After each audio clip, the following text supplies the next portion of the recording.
मैं इस वीडियो में आपको बताने वाला हूँ इंग्लिश ग्रामर का बहुत ही बड़ा कॉन्सेप्ट। आप लोग सुने होंगे फोन और फोनी।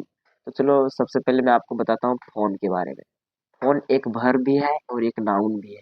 अगर इसको नाउन में जाने तो इसका हिंदी होता है दूरभाषा, और अगर इसको वर्ब में जाने तो वर्ब का मतलब होता है फोन करना या फिर कॉल करना।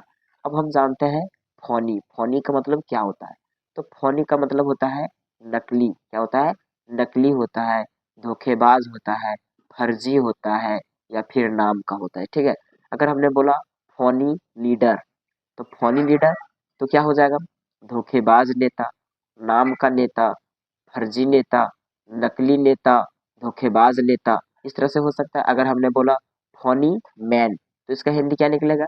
धोखेबाज आदमी, फर्जी आदमी, नाम का आदमी, नकली आदमी। देखेंगे कुछ दिन पहले नकली पुलिस स्टेशन भी बिहार में खोला गया था, तो उसको हम लोग क्या सकते हैं? फनी पुलिस स्टेशन, मतलब फर्जी का पुलिस स्टेशन, नकली पुलिस स्टेशन, नाम का पुलिस स्टेशन, धोखेबाज टोली पुलिस स्टेशन।